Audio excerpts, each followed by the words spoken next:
You're listening to DraftKings Network.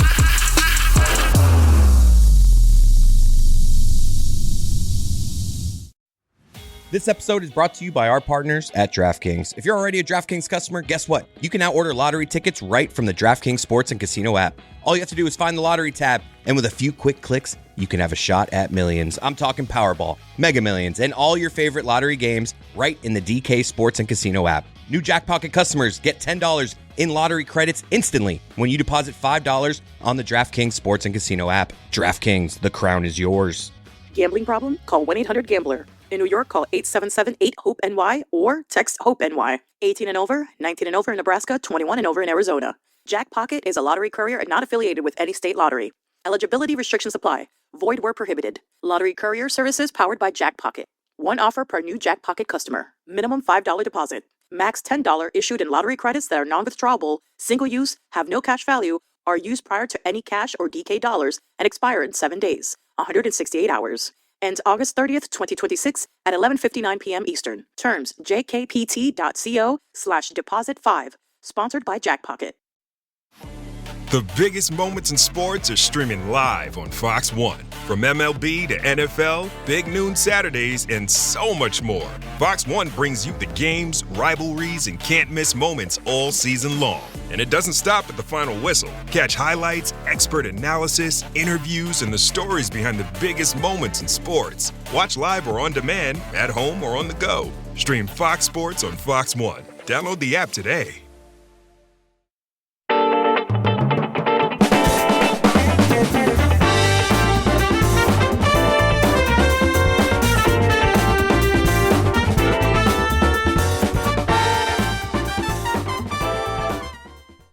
Look at you, a bona fide network television star. Those used to matter in this town. Feast your eyes.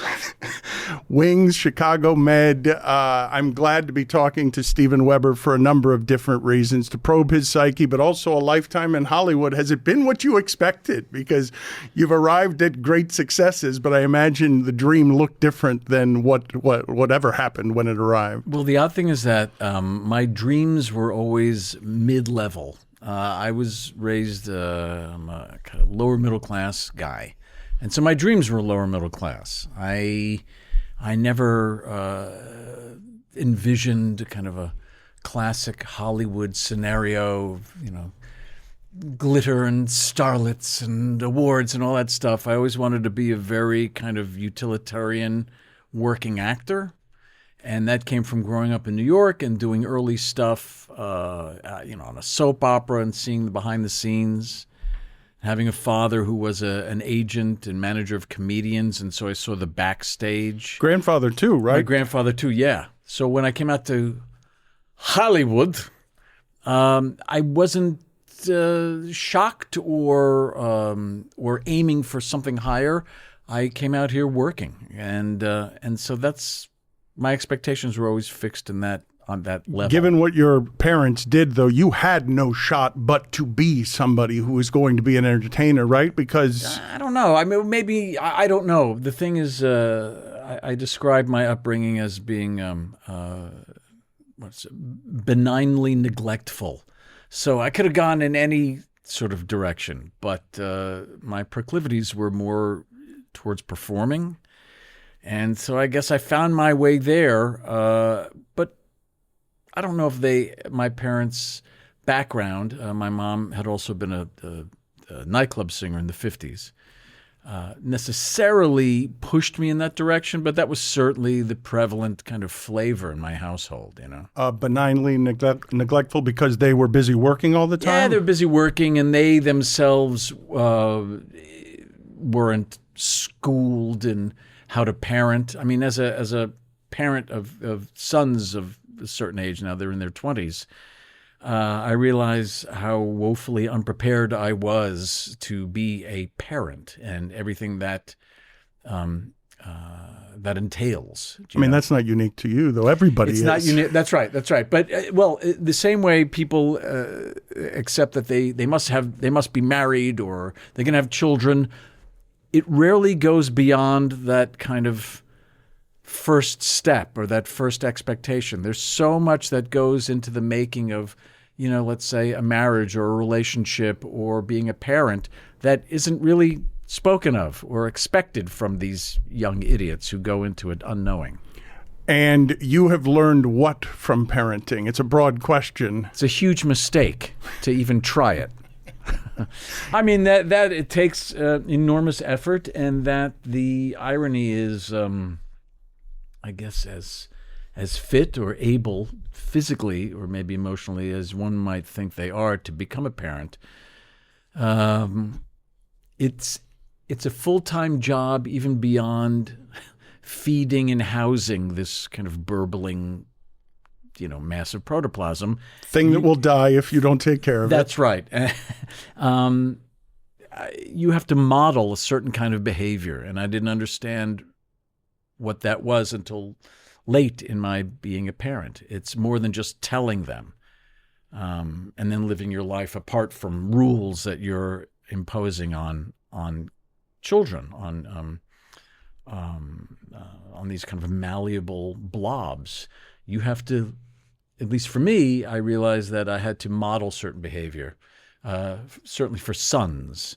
And I think sons are different from daughters, and male different from female, and that's a whole other Don't discussion. get too controversial here. Be careful. You don't want to get aggregated in these modern times. Their genitals are different. Yeah. You're talking about something there, though, when being ill-equipped to be a parent, anybody can feel that, but you were young and an actor, so I imagine, without trying to make too many judgments, you were probably pretty self-involved, or at least selfish the way young people can be selfish. I was self-involved. I don't think to the point of deep narcissism. It was very superficial. I enjoyed the affirmation I got from people, but also I didn't give it that much weight. And part of my issues, my personal issues with that was that I didn't give a lot of things very much weight. Perhaps I should have. I should have given things more thought, and that goes into my profession and the kind of actor I was and am less of now, but absolutely became, which is to say that I liked light entertainment, and I approached life in that same way.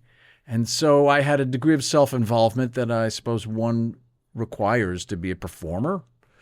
But I don't think it was dangerously narcissistic. So, but when you say light, then you were fun. You were enjoying it. Putting it in its proper perspective suggests that you are actually interesting and not interested in only the vanities that are provided out here. I would say I'm pretty interesting.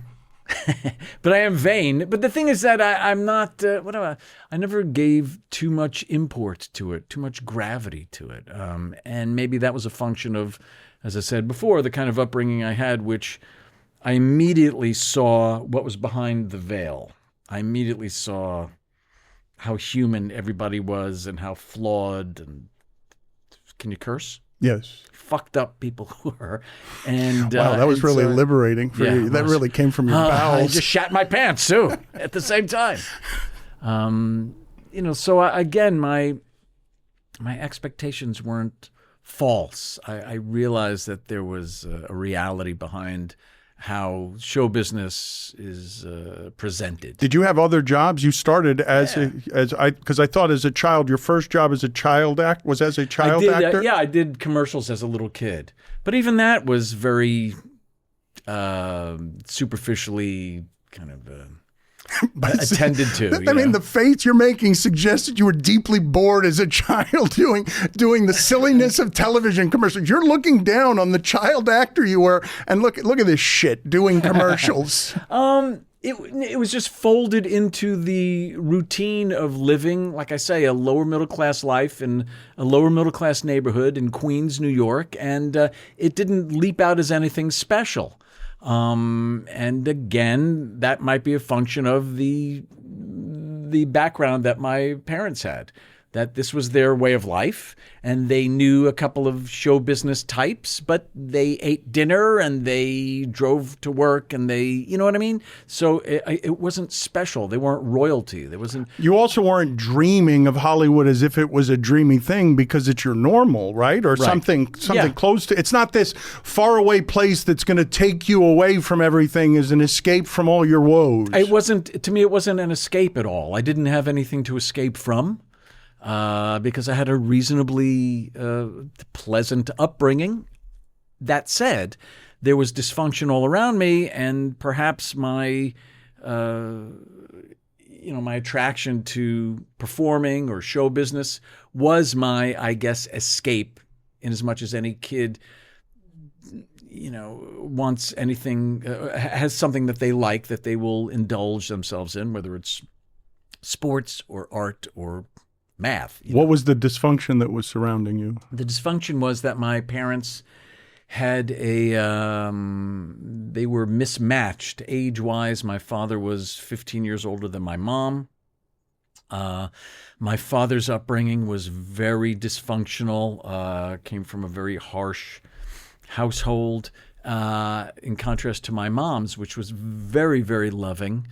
And my father was a Korean War veteran who had lots of tamped down, anger, and had definitely had PTSD, which had occurred to me years after the fact. So he was quick to anger, lots of resentment, and a kind of inability to focus his emotions, his love. I'm sure he had some thwarted ambition thrown in there. And I don't think my mom was at first prepared for all of that. And so that's what was swirling around in my home as a kid. I had a sister who passed away in 1990, but she was 3 years older than me.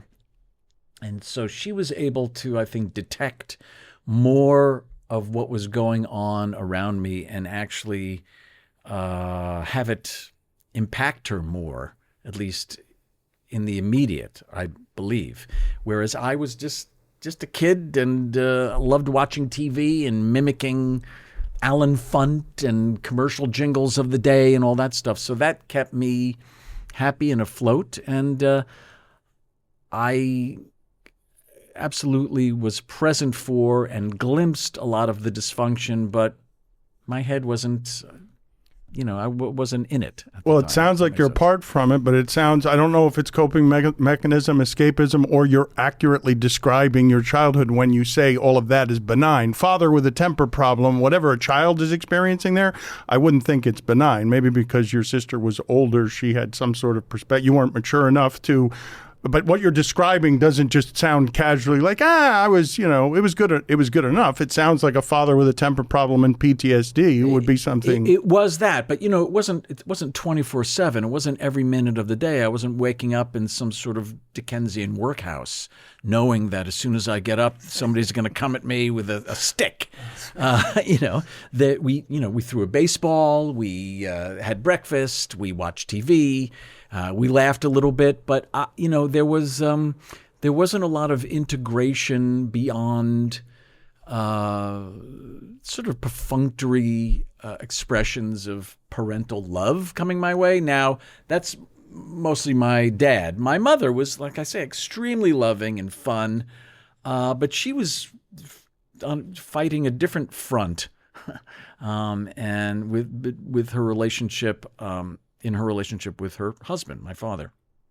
But again, look, maybe I'm describing something just for dramatic effect, but the reality was that I describe it as benign neglect. The benignancy, is that a word? The benignness, the benign aspect of that. I'd say benignity, but I don't know. I don't think I've got it right either. Now you've got me flustered. Benignacity. Well, you're from Florida, so beignet, the beignet of it all That's New Orleans. It was my weight. That was Freudian, what just happened there. Or that was Okay, so see, subconscious. now that's you. You attached a beignet to me just by looking. This is your dysfunction. Let's talk about that. You're well proportioned. You're not your weight. Thank you. You're fine. Thank you. You're Jesus well Christ, proportioned. take it easy. I am charmed by you. I've just been touched. Charming. My glasses have fogged up from you just saying the compliment. Keep the I'm well proportioned. to a minimum here. You know, The benignity. The benignity. The Benito Mussolini of it all. It was benign. You know, there were moments of terror is too much of a word, but there were moments of, concern when when their arguments would get out of control, but I mean, again, it wasn't 24/7, but getting back to the question about, or what we're talking about in terms of parenting, I realize that kids absorb everything. Even if they don't stop and say, wow, something horrible is happening. They could be, as I was, watching TV and, imitating jingles, but there was shit happening on the periphery that entered my consciousness. Well, it seems like it's clear escape, and it led to some of the choices that you made afterward. You also threw something else in there that you sort of skipped by, which is, I'm assuming the adult in you now can see that your dad was frustrated by being the manager of comedians instead of perhaps being the comedian. Well, the story there was definitely frustration as to the specificity of what it was. I can only believe that it had to do with the fact that his father, a guy named Willie Weber, who's known to a certain generation of older comedians, was a guy that was known for managing a young Jackie Gleason, managing a young Don Rickles. But before that, he had grown up, he was an orphan in Harlem at the turn of the 20th century and fell in with Jewish gangsters. They were Jewish mobsters that were featured in the show Boardwalk Empire. And a guy specifically named Waxy Gordon. I mean, you can't make it up. And my grandfather was a very tough, probably extremely antisocial dude. And he was a diminutive, kind of skinny Jewish kid who nonetheless found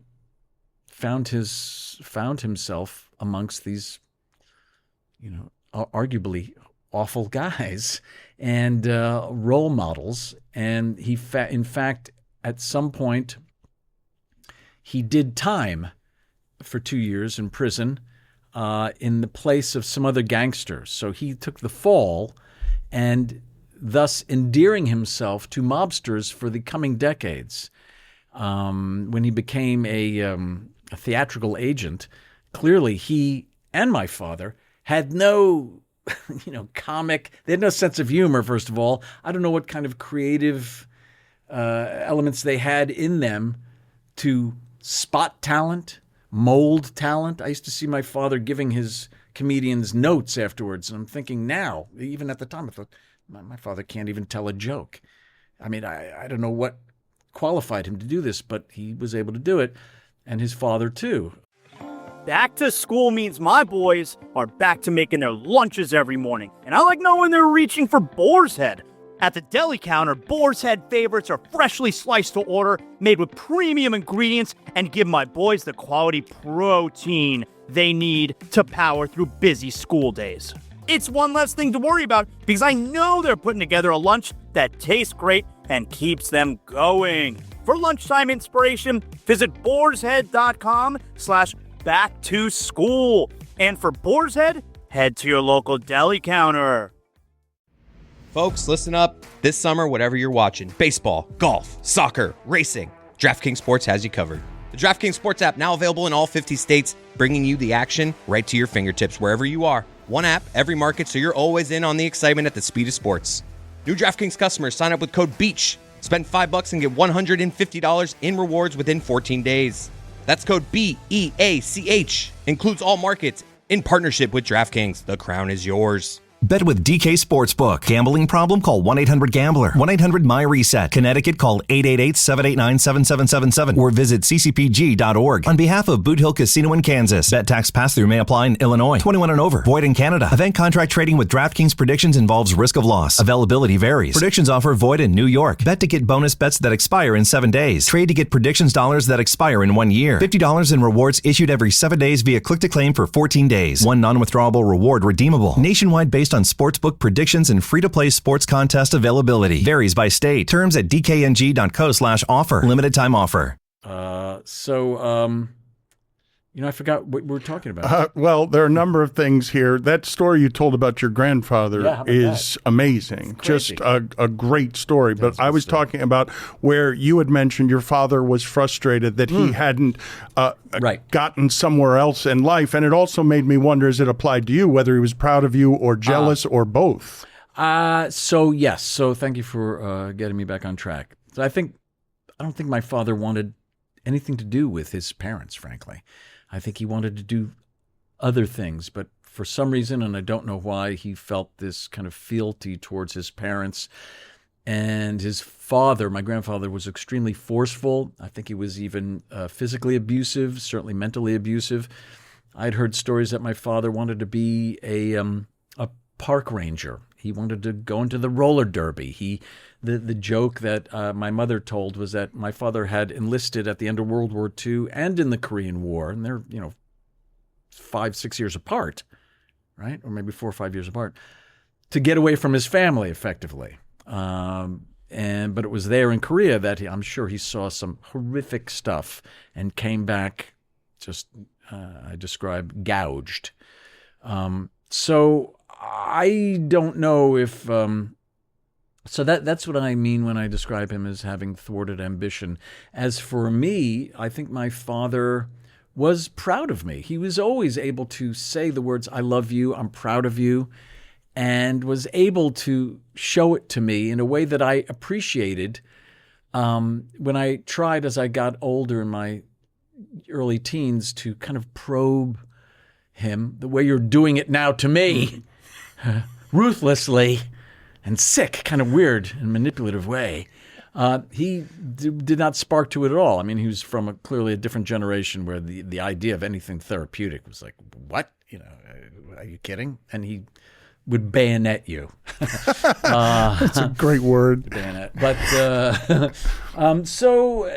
again, because I didn't let anything weigh upon me too heavily, until I became an older guy, and I realized that there's so much weighty material around me, so much to worry about that you were oblivious to as a 40-year-old airhead chasing these acting vanities. I kind of was, and plus whatever I was doing was being affirmed by whatever success I was enjoying.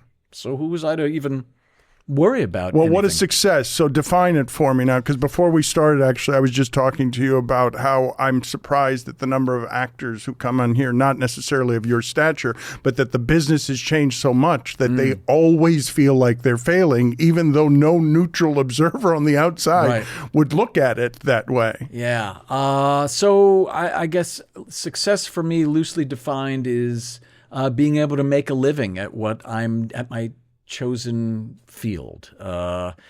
Beyond that, anything that brings a kind of affirmation or respect is too. It's kind of a fancy word, but basically, again, I'm pointing to my lower middle class roots. Anything that allows me to continue living at a nice little level. Yeah, but you're speaking comfort. like a plumber as opposed to a creative. Look, in many ways, I approached my career as as a kind of as a utilitarian kind of a job, and was almost embarrassed to even tell people that I was an actor.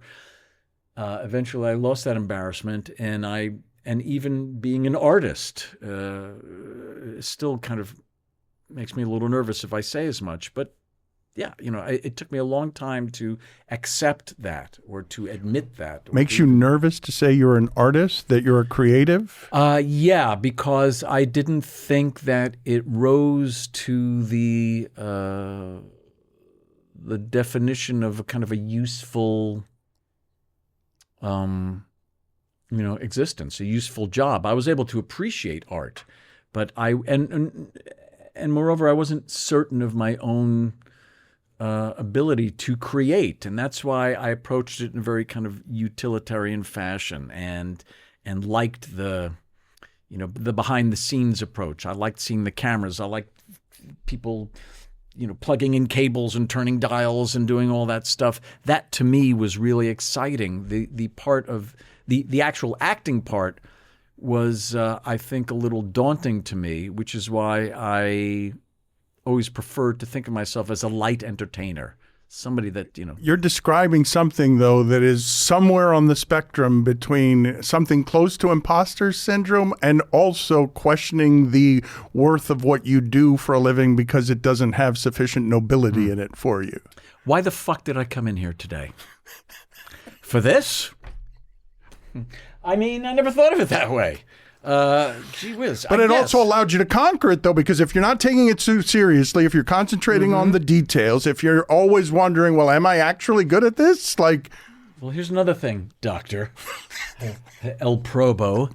That's a great. El Probo. That is a you need great to have that El Probo, or at least put that in your.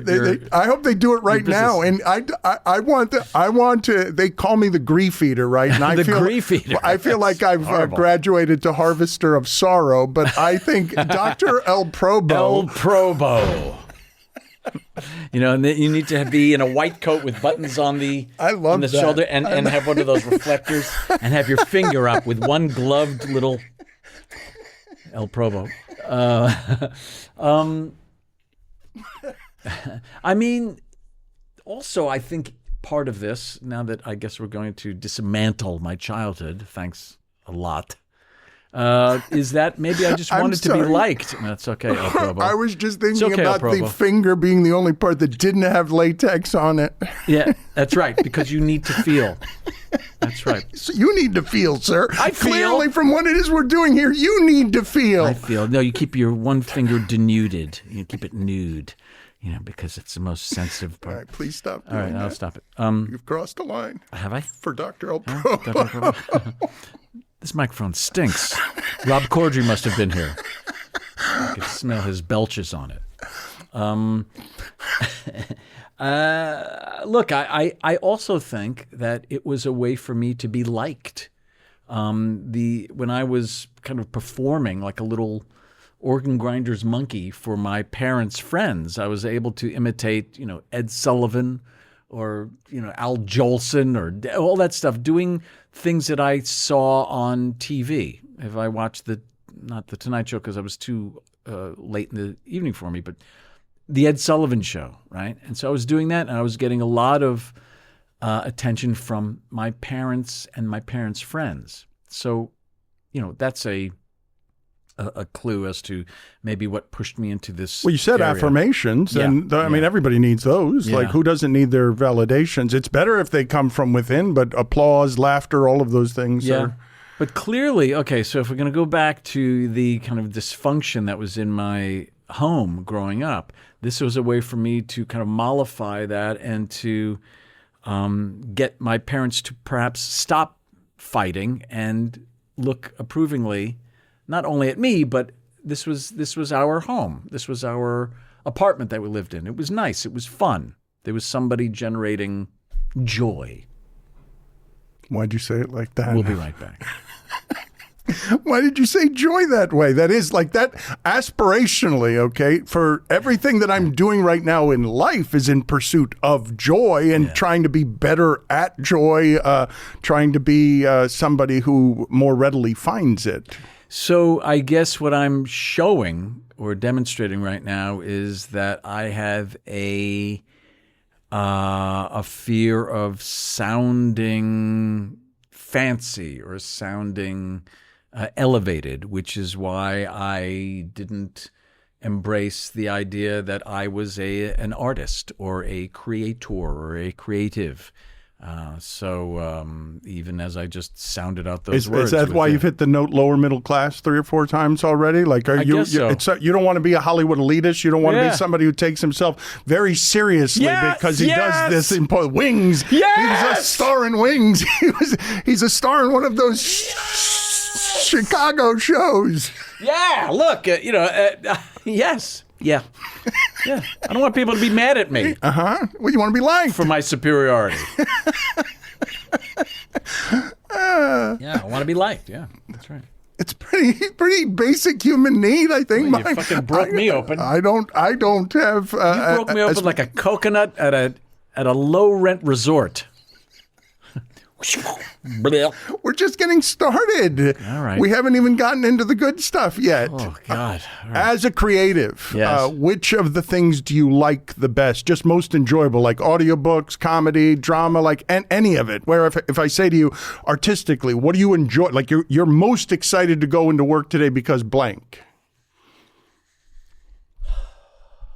I mean, there's very little that is more satisfying than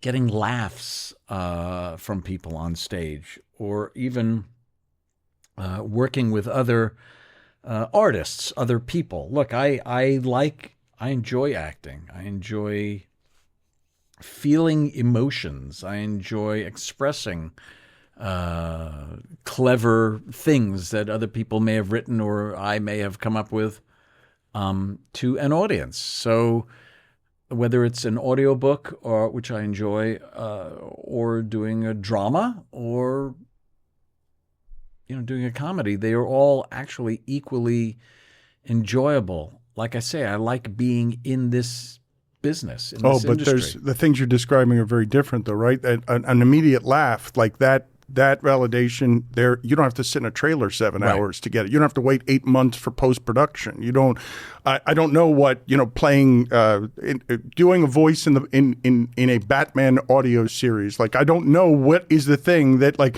you're wandering around the house thinking about it before you get to work, just not because you're compulsive, but because you're just enthusiastic about the playground. Well, look, I began to give more weight to doing theater. I haven't done all that much. I've done maybe more than some, but I mean, there are English actors have literally done hundreds of productions, and I have not done hundreds of productions.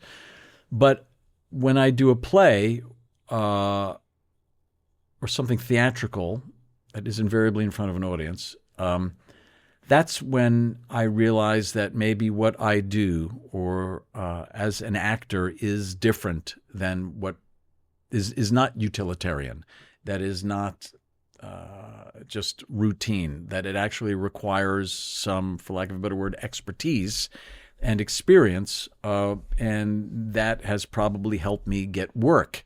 And yet I didn't focus on that as I was coming up.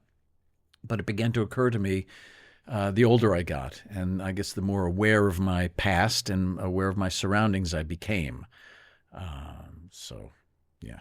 You must have enjoyed doing the producers then. Like that must have... Incredibly enjoyable. But also, I was still not as mature emotionally and psychologically as I was. I was still treating it like, wow, I'm here, and I don't really have to employ that much thought to it. I got here for whatever abilities I have and I can coast in that way. And it worked. But personally, looking back at that experience, I realized that I should have gone deeper. I should have taken that experience and kind of made more of an effort to dissect it and to understand it and to understand the why I got there, the why of what I got, how I got there, and what it offered me, what I didn't know. I mean, I did learn a lot, and I had an incredible time doing it. But looking back, I think I could have had a richer time had I been more disciplined. You know, I went out a lot. I partied a lot. I enjoyed that aspect of being on Broadway, which is as romanticized and celebrated as the actual play itself. It's the drink afterwards. And I realized that I tried to be, in many ways, my whole life, I tried to be like one of those actors I saw on talk shows. And I loved hearing the backstage. I loved hearing the idea that they went to the bar at intermission, or they hung out with other interesting and storied and, in retrospect, kind of broken men in a way. Now we're getting heavy. And so doing the producers was a sort of version of that. I was on Broadway in what was then the hottest show ever. And I guess I got there. And now you're a beloved talk show guest. I'm a beloved talk show guest because I let it all hang out. So yeah, look. That's the lament of age, though, to be 20 years past something and say, oh, I wish I'd done that slightly differently because that was the top of the mountain. I had that thought on the way in here. I did for 8 years a show on television with my father. Our relationship was closer than it ever was in adulthood. What show is this? It was highly questionable. It was a show on ESPN that we did. It was sort of aspiring to make him a sitcom dad. And I didn't enjoy it as much as I should have. I was thinking about that on the way in. And my father's still alive. Right. I was just thinking about it because I'm like, man, that was such a precious time. But the cooker of you had to do 8 shows a week on Broadway. We had to do a show every day, and I had to do something else. I just wish I'd done a little more with that time in terms of just sort of like kissing him on the forehead, Sure. you know? Well, clearly that paradox is ingrained in humanity. You know, it keeps us from somehow achieving what we, as a species, should be able to achieve with less effort and with fewer obstacles, right? It's just look at how we're living today. It's as a country. I mean, we shouldn't be in this place of such division and everything. But there's something in the human character that just prevents us from understanding when we're young enough of what lies ahead, what we need to do to ensure that we're surviving and thriving. But yeah, so, and because that's I believe that's just the natural way of things. But do you think I have to lean into it and not have regrets? This episode is brought to you by Google Chrome. You think you know a browser, but Gemini and Chrome? That's new. It can help you with practically anything on the web, like restoring a vintage motorcycle from a 50-page restoration blog, or finally break down that long article you've had open for weeks. Gemini and Chrome is here for it. Ready to make anything online make sense? There's no place like Chrome. Check responses, setup required, compatibility and availability varies, 18+. This episode is brought to you by eBay Live. First, you're just watching eBay Live. Then a Fendi baguette goes for an absolute steal. A 90s NASCAR jacket comes up and you have to bid. That winning feeling, it's such a rush. Because you know everyone else wanted it too. Meanwhile, on eBay Live, you don't just watch the action, you're in it. Download the eBay app to stream and shop live. eBay Live. Things people love.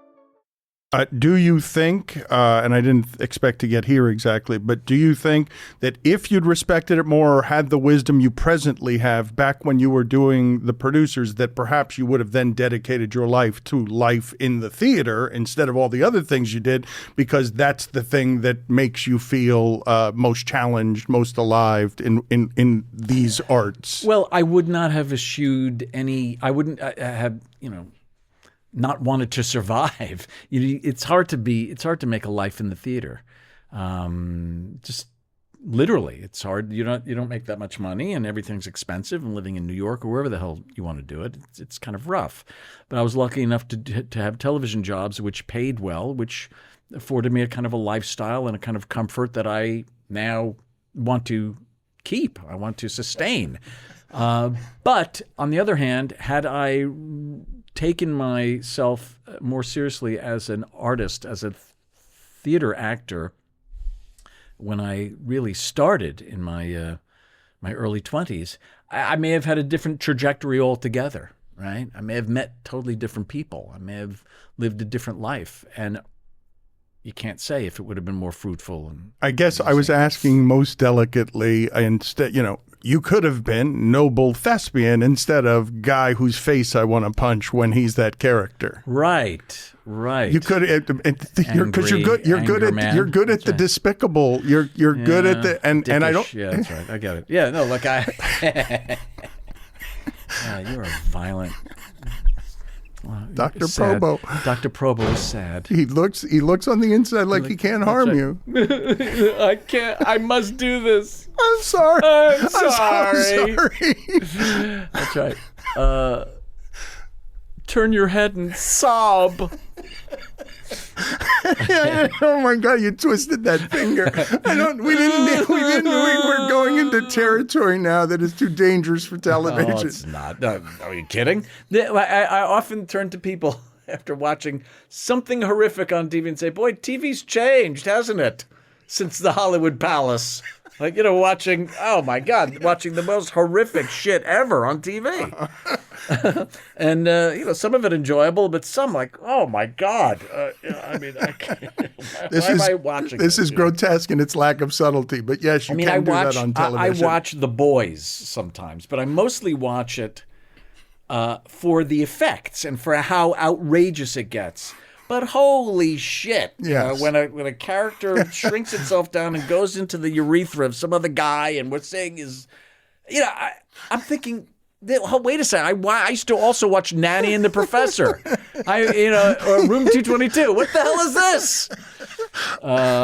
It's pretty insane. But you took us off of point because I was speaking of. I was being dickish.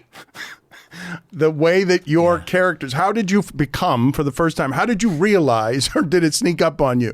Oh, they're hiring me because they think I will be somebody who does despicable well. Well, despicable, again, you're projecting something really deep into this otherwise friendly kind of gathering we're having. No, I don't think despicable ever came into people wanted despicable. I was an affable dickhead. So when I was doing Wings, I really think that was maybe the first kind of iteration of that, where it was again almost an acceptable kind of character in American TV. It was the type of thing that was already in movies. I want to say, like, Tom Hanks sort of played an affable dickhead in, what was it, Bachelor Party or something like that. There was always that guy that was, kind of a winky womanizer, but has a gooey interior. That was sort of what I was playing, but I was doing that a lot. It was really the first time that I was doing that, because on stage I was playing interesting, kind of likable, offbeat roles. But for about 8 seasons on Wings, that became my brand in a way. And I rose to it. I did a number of appearances on talk shows, which are now crazily cringy to see myself trying to affect the kind of attitudes that was a combination of that character, that brand, but also thinking that I was witty, funny, outrageous, like other guests on talk shows that I'd seen growing up that I referred to earlier, like Dick Shawn or I'm trying to think who else was on the Tonight Show that were relaxed. But what a fascinating way to look at that through the timeline of you're the kid who admires those people so much. You go in and sit in those seats. Yeah. And you're still in costume of the affable dickhead? Like, why would you cringe? Because it's not you? Because you're performing not well as opposed to being you well? I'm seeing myself not being relaxed. I'm seeing myself performing in a way that I wasn't ready to, even though I'd gotten to that seat, I'd gotten to those seats on those talk shows, I really don't think I was good enough. That became clearer to me a little later on, when I made a couple of appearances on what's his name's Is it Conan? Real, Is it no. It was Real Time with Bill Maher.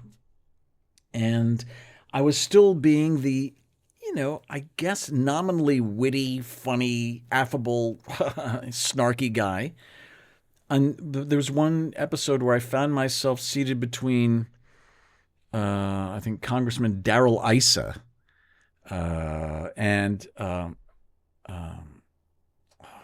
Hirsi Ali. Ayan Hirsi Ali. Is that her name, I think? Sorry. And she is this amazing woman who was raised in violence and rose to become, I want to say, a Danish MP and was targeted by Islamic extremists and for assassination. And one of the things I heard was that she had written a book that Theo Van Gogh, who is Vincent Van Gogh's, I guess, grandson or great nephew, whatever, was making a film based on something that she had written, which was, of course, viewed as blasphemous. And Theo Van Gogh was killed by an extremist, stabbed in the chest, I think. And there was a note in the blade of the knife in his chest, and the note was, I think, again, a death threat to her. So I'm sitting next to her. Affable dickhead from Wings. Okay? And I'm sitting next to Darrell Issa, who, was a lovely guy to me then, but has, I guess, a political platform that I don't like at all, but very articulate, knows what he's doing, a real kind of, starker, as we say, like a real, and me. And at one point, I realized that I could not say anything. And so I sat there, and I think Bill Maher at one point said, and so Stephen Weber, and I said, that's right, I'm in the why the fuck is he here chair. And so that was the wittiest thing I could have said. But that, in a way... Well, but you can't go in with that attitude. It does make sense, though, that you would, as someone who is perpetually walking around asking, do I belong here? Am I good enough? Well, I realized I was out of my depth. And that what came to me just now was the image of me competing in the Olympics as a swimmer. I can swim, but there's no way I can compete with these other people who are really trained in their fields. Right. But I was like Zelig in a way. I just found myself in these places and was getting the spill from the rest of it and kind of taking it as, oh, this is a affirmation. The fact that I did the producers was great, and I guess an acknowledgement of whatever talent I had. But I was no Nathan Lane or Matthew Broderick. I was something a little different, arguably less. Still good enough to get that job.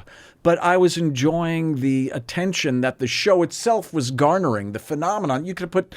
I would say you could have put, 2 bowls of manure on stage and people would have rolled in the aisles. Wow, this is great.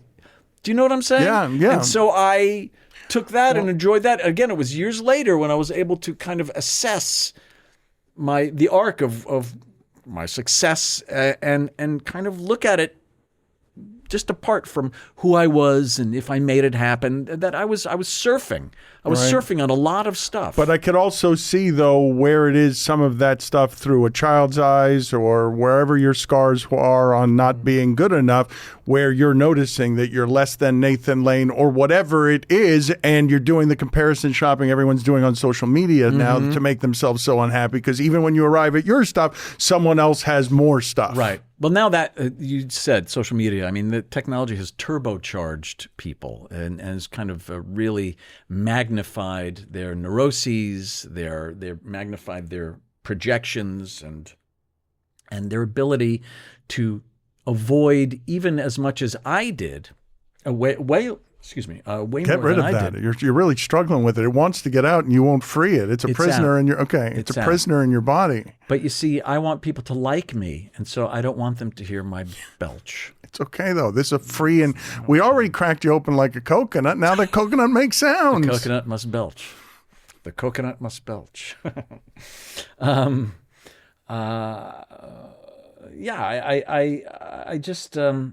I realized that there were a lot more elements went into my path than I thought. And obviously that's for everybody.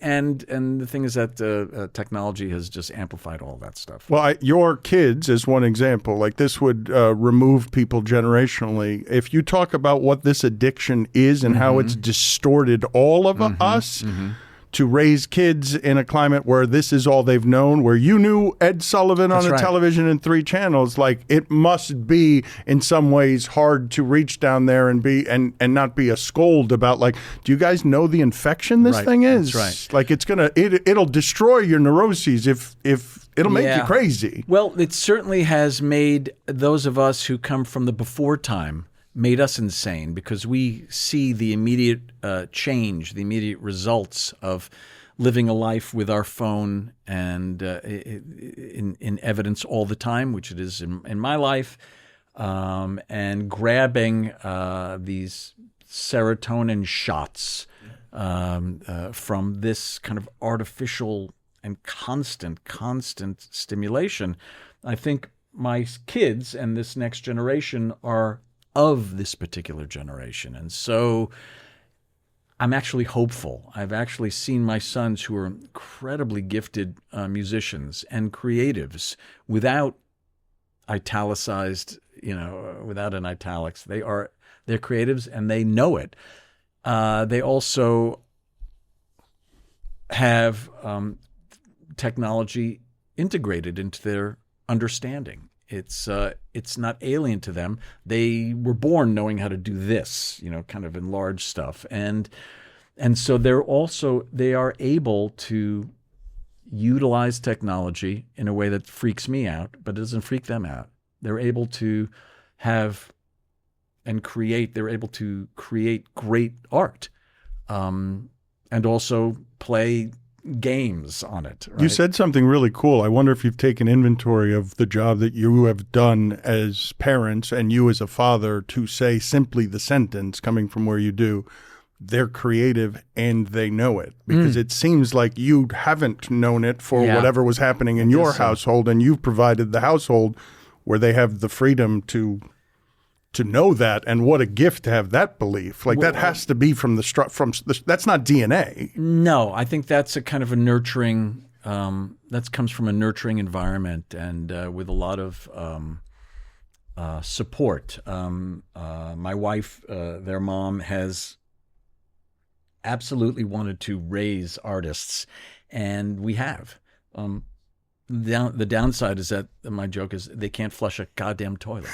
Neither can I. You can't? I mean, I'm very bad. I am embarrassed and also turned on by the fact that my wife can walk across a room with a drill, and I don't know, I just don't know how to do that stuff. It's not hilarious. Something that what my father taught me is to have friends who could fix things. Like that's what I learned in my house. That's great. So I'm not good at any of that stuff. Okay. I can't fix a toilet either. You said flush a toilet. Thinking I can flush a toilet. Yes. Yeah, I can successfully flush a toilet. I hope so. Thank you.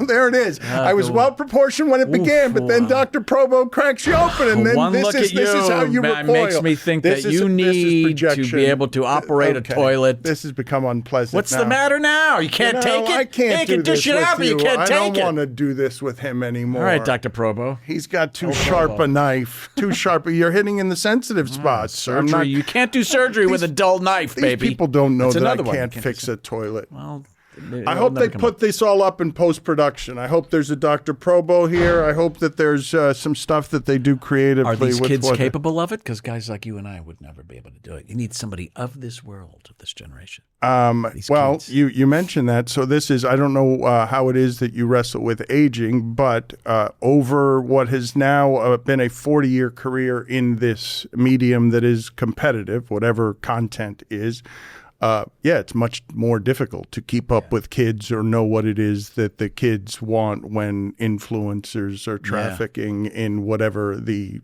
thing of the day is on TikTok. And so in building a media company around some of the things that we're making, it can be confusing to me on how it is to reach young people, because as a 57-year-old sports writer, I don't have any sort of understanding of why young people do listen to the things that we're doing, but they are still listening to them. So, but it's a constant fight. It can feel like the absence of joy to fight in a space where you're already feeling like you should feel like you're on top, but the fight makes you feel like you're sinking. Yeah. Wow. Yes, I have nothing to say except yes, you're absolutely right.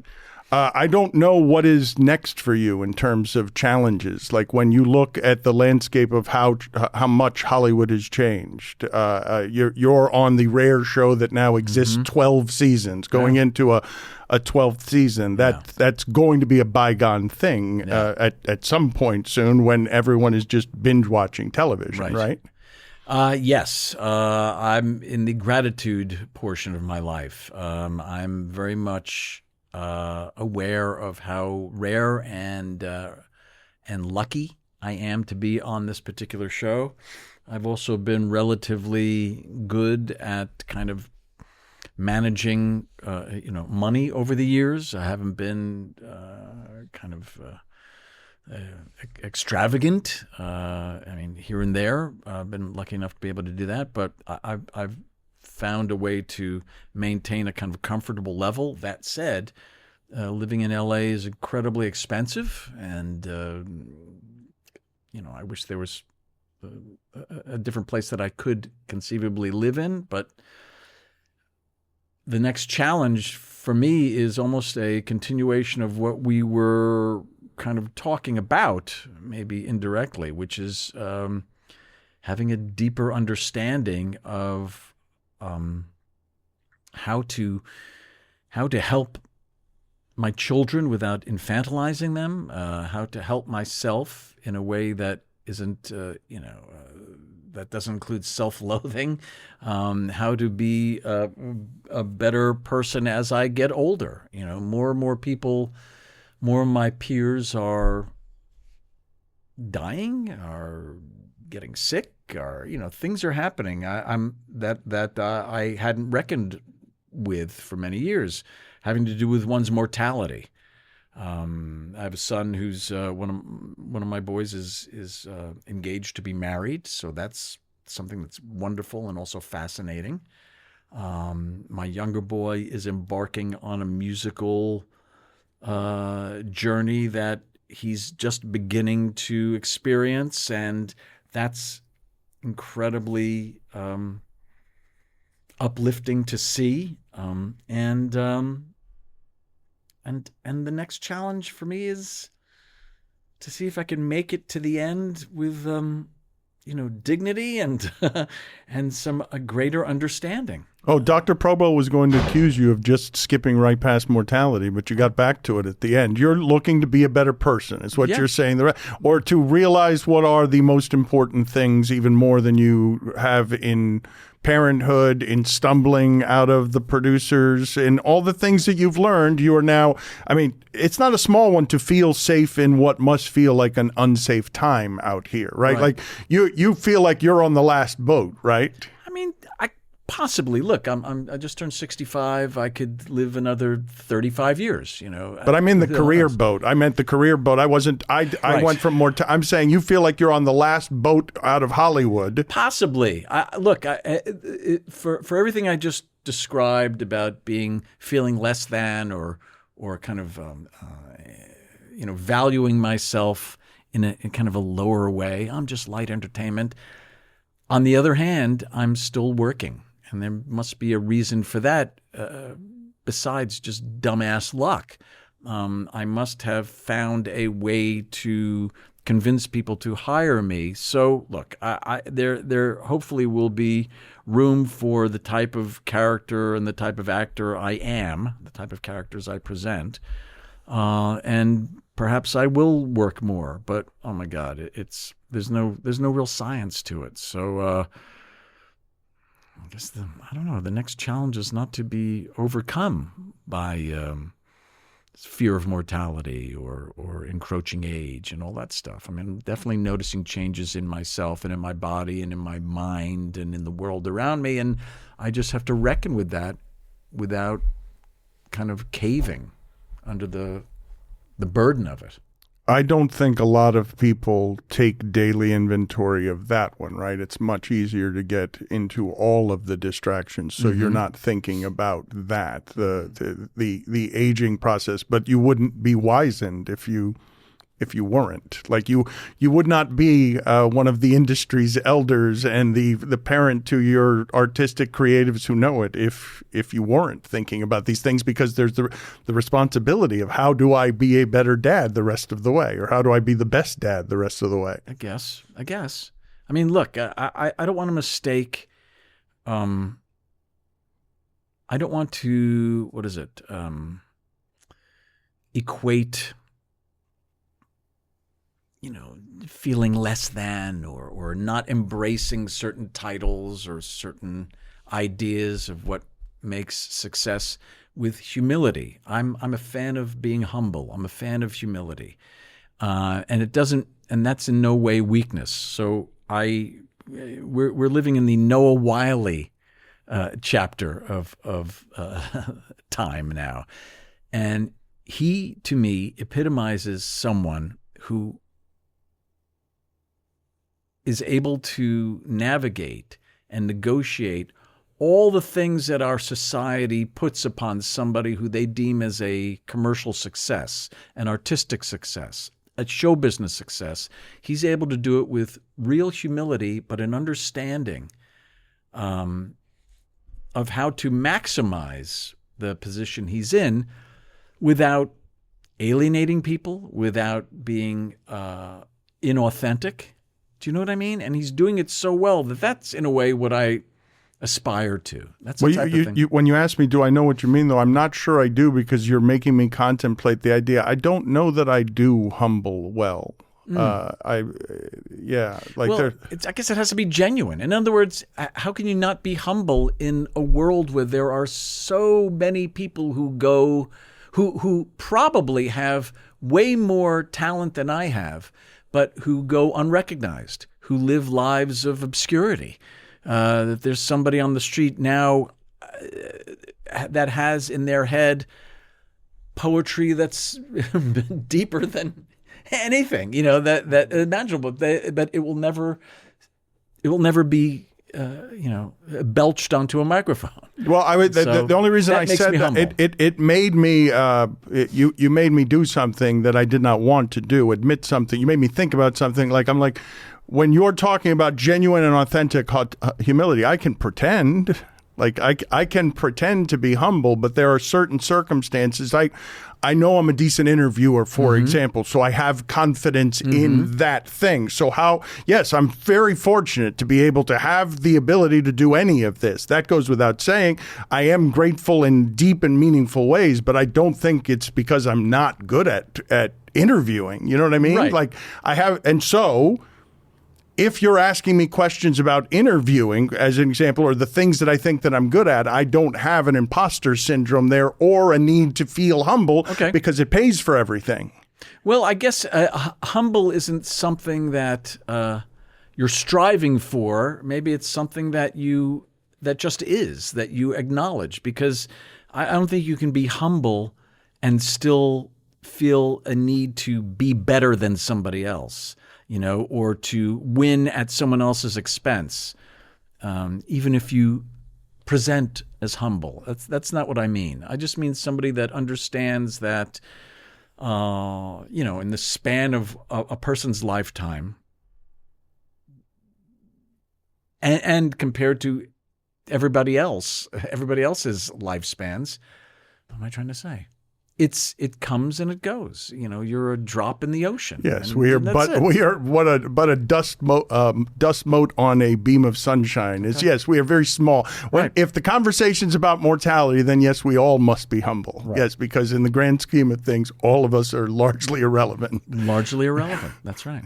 That's a good name for a show. I think irrelevant. I think we should change the name to the title of this show every week. Largely irrelevant. Or how about a Probo brand of men's underpants? Yes. Largely irrelevant. Sounds like a large elephant, but then it's like largely irrelevant, meaning it means nothing at the end of the day. I appreciate your candor and your vulnerability. Thank you so much. And you are a wonderful interviewer. Thank you for playing along. For letting me express myself. What would you like us to make sure that people know that you're doing? You know, the 12th season of the Chicago Med is a source of pride, as we were mentioning. Right. 12. That's not a small thing in the modern age to have something that's on network television for 12 years. And people like it, you know, and there are, talk about creatives and artists on that show and craftspeople. That is a great example of all the people who kind of go unsung but produce something that I guess a guy like me gets credit for. That's keeps you humble. Does it? Because that sounds like a lack of humility right there. A guy like me gets credit for, and, you know, the undercurrent, and deserves it. Yeah. And deserves it. We'll be right back.